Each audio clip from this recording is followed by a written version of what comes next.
She's an award-winning YouTuber and best-selling author obsessed with helping you go after the life you want. I like it. Join her as she seeks out the stories and strategies. Give me every little detail. Of extraordinary people who found success. I'm going to get emotional. Oh my God. Welcome to Detail Therapy with Amy Landino.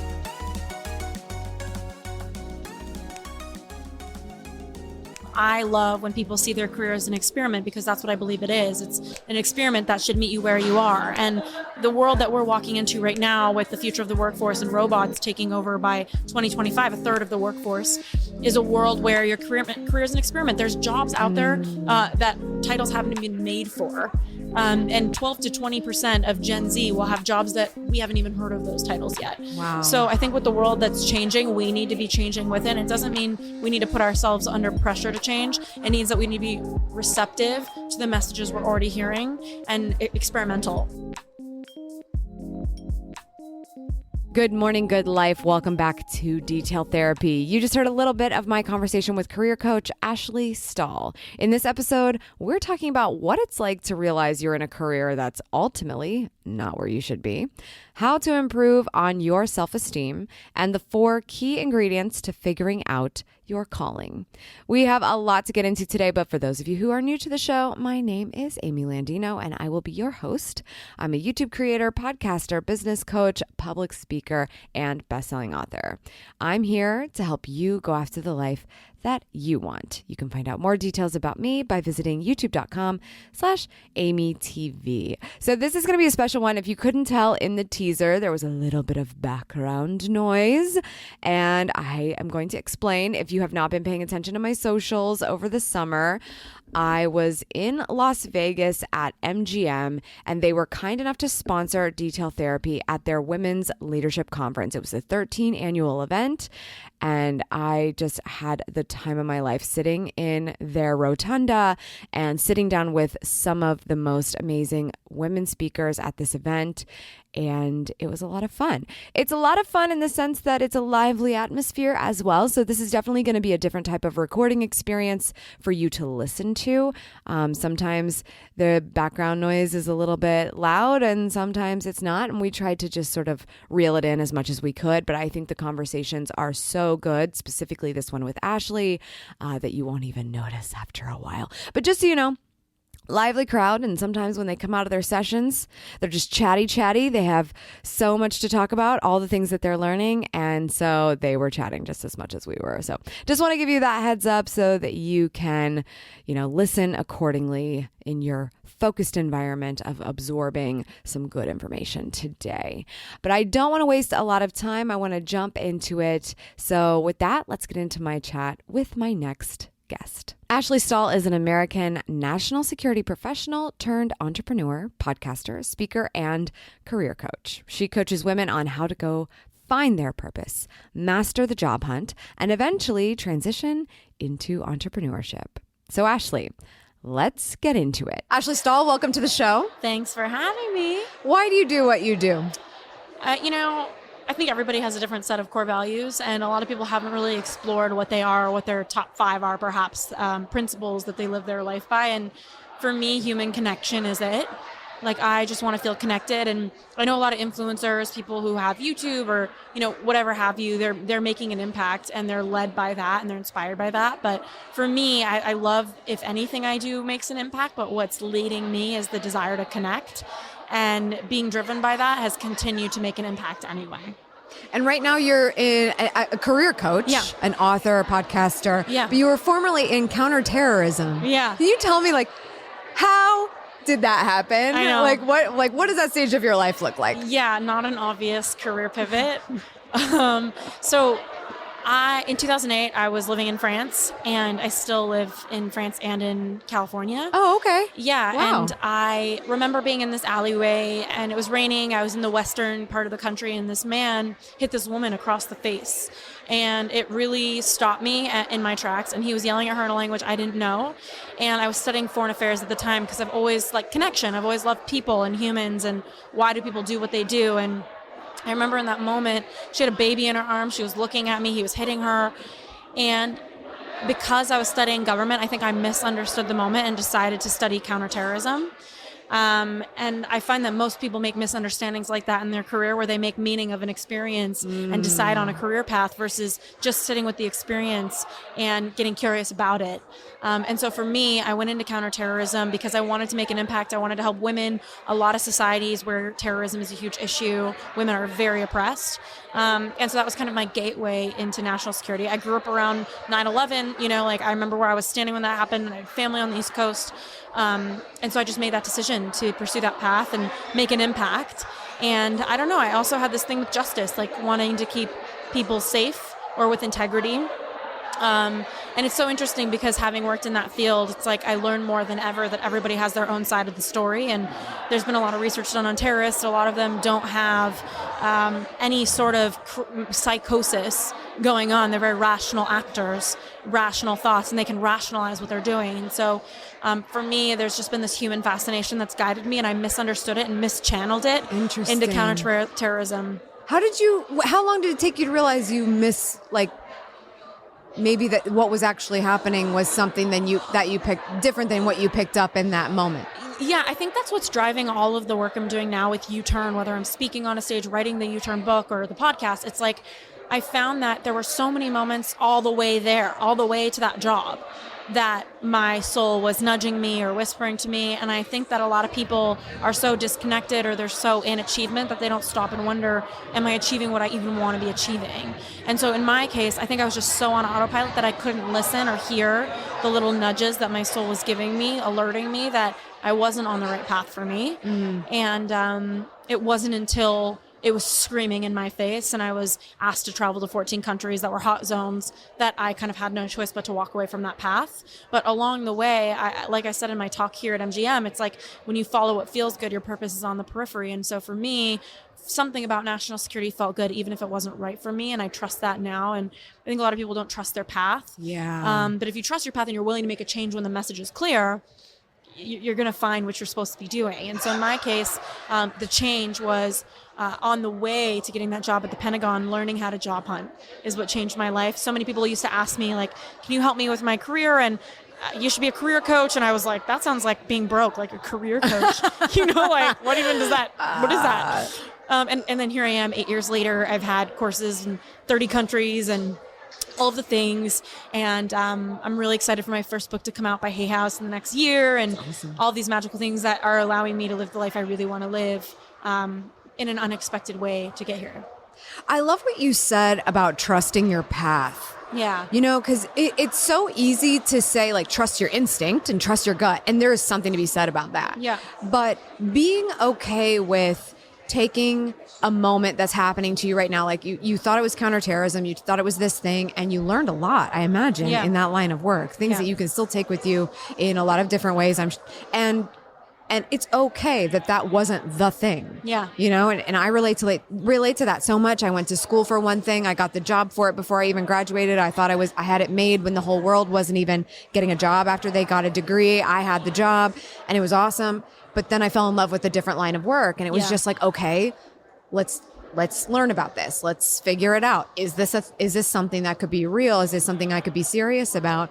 And then making the decision to leave when it's time to make the decision to go. So by the time you probably made the actual decision and left, how long had you been kind of simmering on the fact that it probably wasn't the right place for you anymore? You touched on something that I think is really powerful for anybody listening. And it's that, first of all, you had the self-esteem to trust that there was something interesting to you to follow it. That's a self-esteem issue, usually. Absolutely. But secondly, I love when people see their career as an experiment, because that's what I believe it is. It's an experiment that should meet you where you are. And the world that we're walking into right now, with the future of the workforce and robots taking over by 2025, a third of the workforce, is a world where your career is an experiment. There's jobs out there that titles haven't been made for.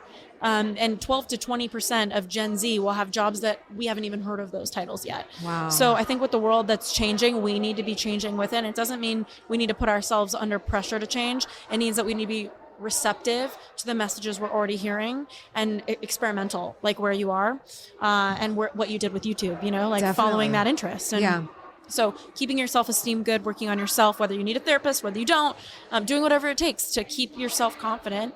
And second to that is being experimental. In my case, I knew probably really soon in, I would say like as soon as I graduated college, there's something in me that was like, I'm not supposed to live the rest of my life in Washington, D.C. in a suit.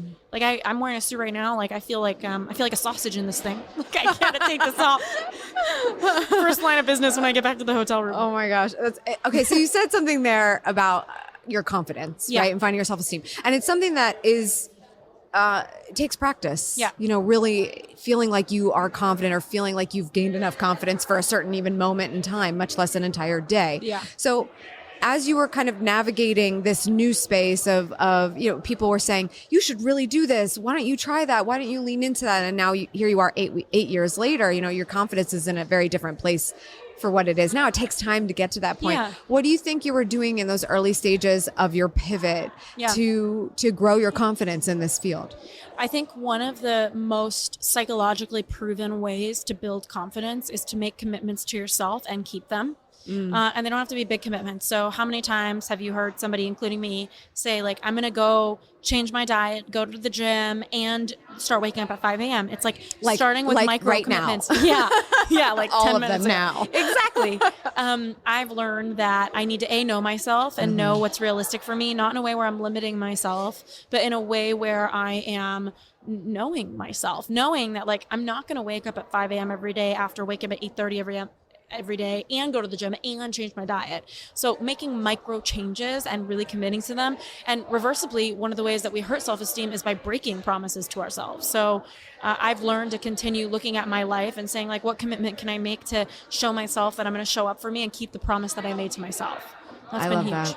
How do you hold yourself accountable? Some people have a hard time keeping promises to themselves because of how their accountability system within them works. Like, how do you hold yourself accountable? Are you pretty self-driven overall? Has it always been that way? Have you had to work on that? Do you need outside accountability? Yeah, I'm pretty self-motivated except with like health. For example, like if there's a cupcake, I'll eat it. Same. I call it on Instagram my snackcidents, like, and I put like the disco music on the background and it's like, do snackcident, like with sirens on it. So it's like, I kind of identify with that, but I would say, the way that I've motivated myself has definitely been the people I surround myself with. People talk about it all the time. It's a real thing. I'm constantly curious about who I'm talking to. Like before we started recording, I just wanted to know more about you. I'm usually not so on autopilot that I'm not paying attention to who's talking to me because I'm genuine connection. I'm curious to connect. Same. And so I think that desire to connect and have a conversation, people can feel that I have no agenda. I just want to know what's up. You don't have to tell me about your work. You can tell me about like the pimple on your face and what brought you through this morning. Like I'm open to all of it. And what I found is that I've just like met some of the most inspiring people. And for whatever the reason, the more real you are, it sounds so simple, but people are so hungry for the realness and they're not getting it. And they're in their suit all day and they're just so hungry to connect. And we're hardwired for connection as humans. That's what we are here for. And so when you can give that, I think so many people are like the desert and you're just like this super welcome drizzle, when you can just be real with them. And I've been able to create a community around me as a reflection of who I really am. And they've held me accountable for sure, especially my friends. I love that you say that, we're hardwired for connection because I know that there are some introverts, a lot of introverts listening to this show right now. And sometimes I'm one of them. You get into your head that it's like, oh, am I even worthy of that person's time? Does that person feel like talking to me? That person, any person. Yeah. And so we kind of just like talk ourselves into a corner of like, oh, we'll just sit over here quietly. No big deal. Nobody needs us. But if you think about the fact that people do crave the ability to express themselves, even if just for a small exchange, you really you start to look at that exchange a lot differently than the spotlight is on me. You could actually meet a lot more people if you started thinking, what could I do for them, even in a 3-sentence conversation on an elevator? Yeah. Well, I think the best people who are networking out there understand that every human on a transactional level is an investment, on an emotional level is an investment. So the transactional investment is if you're talking to somebody younger than you, you never know where they're going and you're invested in their path. Or there's like the personal investment of the reward of being of support. Everybody yearns to give back at some point, and some people are just in different points of their career. And you should never make assumptions of where someone is with their career. Absolutely. Like I've been on retreats with executives, and a lot of them don't want to talk about business. And then somebody else, maybe I was in a period of my life where I did, and realizing I'm just not where I want to be yet with my career. So I'm in business mode, and I'm still me. It's just business me, professional me. And then other people were very like off and just in play mode. So it's really being mindful that everybody's in a different place. It means nothing about you. And continuing it, make it a numbers game. The more people you talk to, the more magic just happens. The more people you talk to, the more magic that happens, and stop making it about you. Yeah, Make exactly. it about other people. It's totally. that simple. You're out of service when you're about you anyway. I love that. Okay, so we're also sitting at the 13th annual Women's Leadership Conference, which you actually spoke twice today. Yeah. And so one of your sessions, I think it was the keynote. What did you talk about? I talked about the 4 key ingredients to figuring out your calling. So I'm dying to know what those are. Can you sum that up? Can you imagine if I was like, all right, gotta go. I know this is going to be good. Yeah. Okay. Give us like the Cliff's Notes of what this was. Before we get into those 4 fabulous tips from Ashley, I want to tell you about something that I'm working on for Shine Squad. As many of you know, I just finished writing my latest book, Good Morning, Good Life, and it is on its way to your hands as soon as possible. We are moving it forward. I'm so pumped. We talk a lot about this morning routine thing and how it helps you in going after the life that you want in my self-improvement sorority, Shine Squad. And for the rock stars who have signed up for Shine Bright Like a Diamond, which is the top tier membership of the group, I am getting ready to do a live training with them to give them a little bit of a sneak peek of the book. In this live training, we're going to be talking about these 3 good morning guidelines that I think that you need for a successful start to your day. They're just 3 simple areas that help you kick the day off strong. We're going to be training on this because I don't need to tell you what to do in the morning. It's your morning. You should decide what to do. It's how you get into your day and doing it on your terms that matters. But for you to design the right routine, something that helps you shine for the rest of the day, these 3 buckets are ones I think you should fill each morning to feel more balanced, more happy, and prepared for the day ahead of you. You can find out more about this tier of membership so you can join this live training in Shine Squad at patreon.com/AMYTV. I am so excited that we're going to be talking about this. It's definitely a highly requested piece of content. So it's going to be great. Also, just so you know, all Shine Squad members, even if you're not in this top tier, get access to another podcast from me, a quick daily podcast for tips to start your day off right. Every day, just listen to me and it'll be great. I share everything from like my favorite Amazon purchases for productivity, motivational tips, being the socialite that you are inside your maybe little introverted body. That's okay. Quotes of the day. And there are also even secret podcast sessions with the guests of Detail Therapy. Today, if you are in Shine Squad, you can actually hear the secret podcast with Ashley. And oh my gosh, we had so much fun after we finished up our chat in Detail Therapy. So go and find the perfect squad level for you. That is in the Shine Squad community at patreon.com/AMYTV. That's patreon.com/AMYTV. I'll see you in the squad. Now, back to those tips from Ashley. I would say the first step is to do a self-audit. So really asking yourself what's working for you, what isn't. I think way too many people are, like I said, kind of achieving without questioning if they are even achieving the goals they want to be achieving. And secondly, really taking a look at your life as it is, not worse than it is, not better than it is, as What it is. Because most people want to see one or the other. And asking yourself a question like, what do you know that you wish you didn't know? Because when you're doing a self-audit, there's a lot of things that we already know and we're really honest with ourselves that people aren't wanting to look at. So what do you know that you wish you didn't know? Maybe you know that you need a divorce and you don't like your marriage, or maybe you know that there's something up with your health, but you don't want to go to the doctor. But you can't really change your life until you do a self-audit and you're honest with yourself about what's not working. The second was unlocking your essence. So this is something that has been kind of the core of the book that I'm writing. So the U-Turn book is all about like your energy, your essence, how to channel that in your career, your best skill sets, and really getting clear what energy you bring, how people experience you. So, for example, when I started talking to you, you're very comfortable with yourself. You're easy, very light, communicative.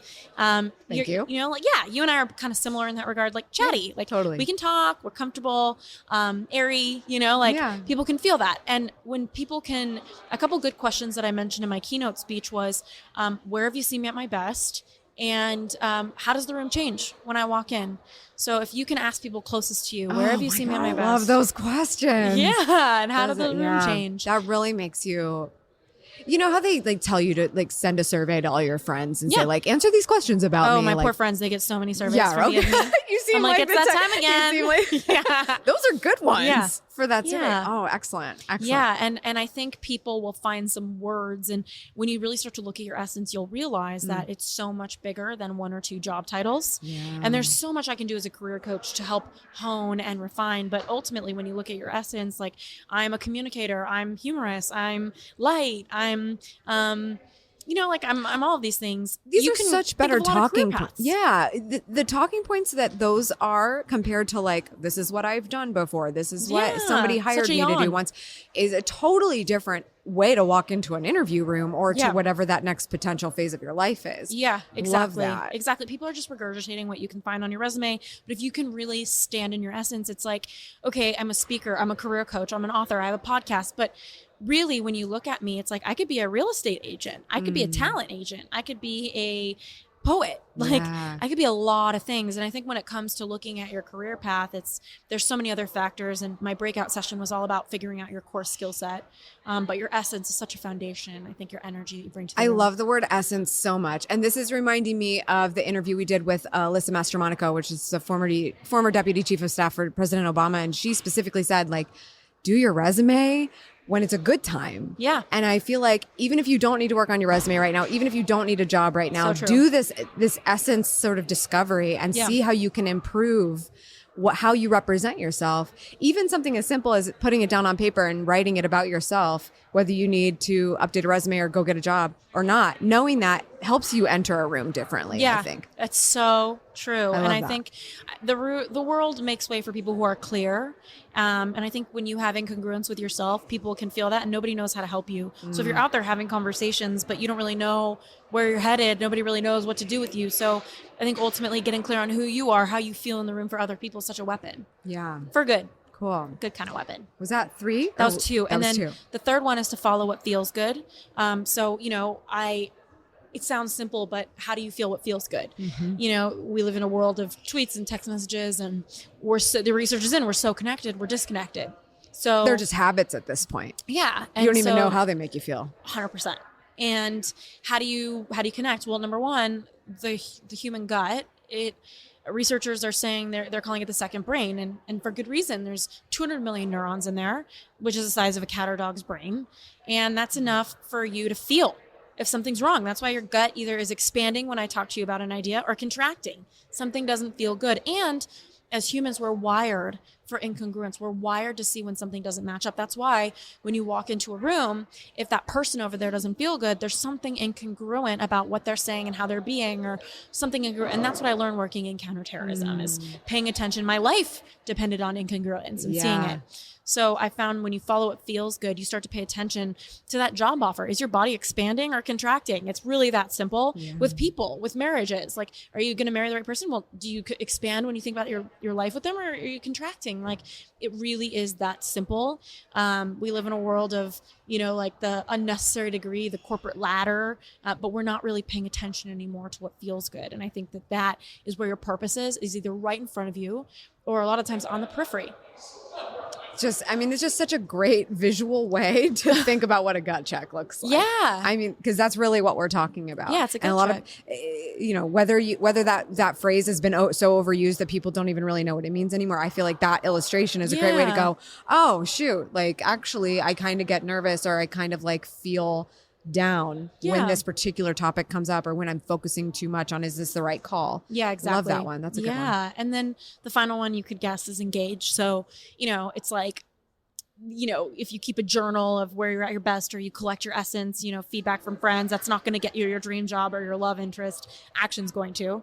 So I am all about clarity coming from engagement and not just from thought. I think a lot of people think they're going to sit in front of Starbucks and think their way into clarity, and it really doesn't work like that. And so that final point was just all about really connecting to what does engagement look like for you? Maybe there's 5 types of people that inspire you. You want to start having coffee with those people. Maybe engagement is as light as reading a book or as intense as taking a new job. I think we hold on to our careers so tightly. We're not willing to experiment in the way that you were when YouTube started working for you or whatever you're working on. It's like that people prevent themselves from the upward spiral because you spiral up, and figure out who you are. But it starts with kind of that willingness to be messy and experiment.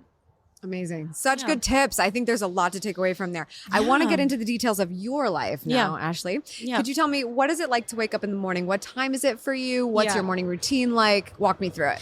So when I was a little kid, I didn't know I was lactose intolerant, which sounds so silly, but I would get stomach aches all the time, and I would go home from school. And so I think from a young age it was really rooted in me that I didn't want to have to be anywhere at any time because maybe I'm going to get a stomach ache. So it kind of influenced my wanting to be an entrepreneur. Yeah. And it still influences me today. Like, I find that a lot of people, there's intrapreneurs, people in organizations that are innovators, visionaries, and then there's the entrepreneurs. And I think the entrepreneurs are ones who have so much pain when they don't get freedom, versus the intrapreneurs, maybe they just need flexibility. Maybe they just need to be able to go to the dentist at 2 p.m. They don't need...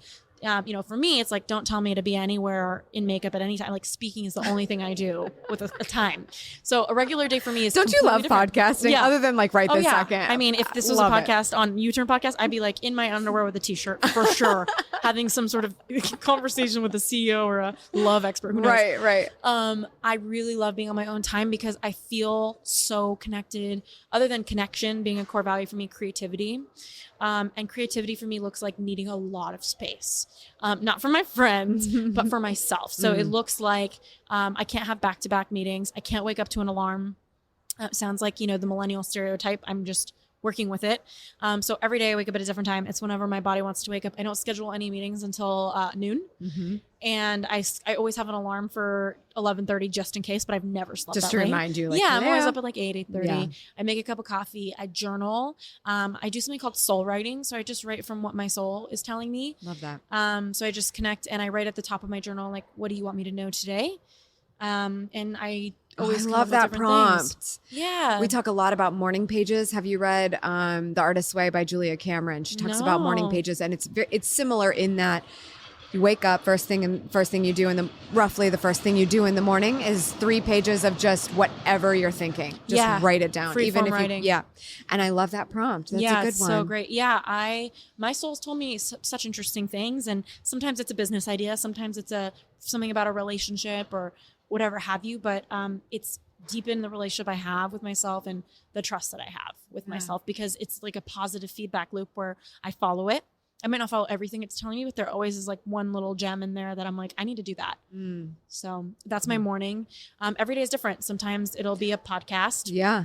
Other times I'll be prepping for a speech like this. I speak all over. Lately, it's been writing my book for Hay House. I'm waking up whenever the creativity strikes. So I was in Bali trying to write my book and spent 3 days in a coffee shop, just tortured, couldn't write my intro. And then I woke up at 5 a.m. the next morning with an inspiration hit and wrote the whole 2,000 words in 35 minutes. Oh my gosh. I'm a total Don't you hate that? psycho. It's like, I'm in Bali. I'm in the exact scenario. I wanted to write my book, and then it's like, doesn't. Yeah. You just got to go with it when it comes. And you start to realize that's part of the process. Like, I started to realize like bad creative days are not bad creative days. They're just part of the process. Like, there are days where I look at my Word doc and it's completely blank, and it's like, that's just where I'm at today. But the next day I might write 7,000 words. That's happened many times. So just never know. What's your fitness life like? How do you take care of yourself? I'm working on it. So I just started doing circuit You're working training. on it. You look great. Thanks, girl. I have never loved working out. I do like running, but I'm not really the girl that's like, I'm up at 5 and I got my smoothie. Like, I'm like, oh. Like I know. And do you know what? I found out according to research, this is genetic anyway. So morning people are genetic. It's a genetic good. thing. Everybody listen up. Yeah. Morning people are genetic. Public service announcement. Just because somebody has gotten good at waking up early doesn't make them a morning person. And just because you're not good at waking up early doesn't mean you're not a morning person. It doesn't mean you can, avoid mornings from being amazing if you want them to. That's really good. And people I own don't that. I'm like, understand that. I'm not a morning person. Yeah. Yeah. Yeah, but I love that you're like writing about the morning. But girl. I'm up. Yeah. Well, just because I understand when my best hours are, and that motivates me. Yeah. And I think that self-awareness is so important. It's just a Yeah. matter of how much you care. Yeah. How much so you true. care about your own self. Like 100%. And how much you value what you create in the world. And for me, and I'm so different. Mine are 2 to 4 p.m. So there you it's go. like we're all Like creating different times. Oh my gosh, I'm like so ready to watch Real Housewives at like 3:30. Oh my gosh. So that I can go to bed by like 8. Oh, I'm but busy I crushing can't. it at that time, girl. I'm watching Real I'm like, Housewives at 10 a.m. I'm already done. Yeah. Okay. So wait. So what are you doing for fitness? So I've been doing circuit training. There's a program called F45. Have you ever heard of it? No. I love a good F45. They've been expanding, and I've just been having so much fun with their workouts. It's like 20 different circuits. You walk in, the music's playing. They have a DJ sometimes, and it just goes super quick. It's 1 minute per station. Oh, wow. And they have trainers all over the place. So I just walk in and go in. It's like as long as you tell me what to do and automate my fitness, I'm going to do it. Yeah. The moment you leave me in the gym and I'm lollygagging around, Same. I'm going to find the snack bar for sure. Exactly. Yeah. Wait, now I want the smoothie. Yeah. Where's the smoothie bar? Yeah, exactly. Are you a big reader? I am. I What's love to read. a book that you can recommend? Something that was a bit of a mindset game changer, or just something that's inspired you lately? Yeah, I think the most mainstream, like across the board book I've found people get a lot of value from is The Big Leap by Gay Hendricks. Have you read that? No. It's a great book. It's such a good opener for anyone to figure out like where they're at in their mindset and what the growth opportunities are. That's been huge for me. I also love Loving What Is by Byron Katie. It's a great book to shift your beliefs. I could go on and on. I love books. Yeah. I haven't been reading. It's funny. The more I podcast, the less I listen to podcasts. Yeah. The That's more how I'm I am writing my with own book, YouTube. the less I'm reading. So I need to get back into it. Totally. Okay.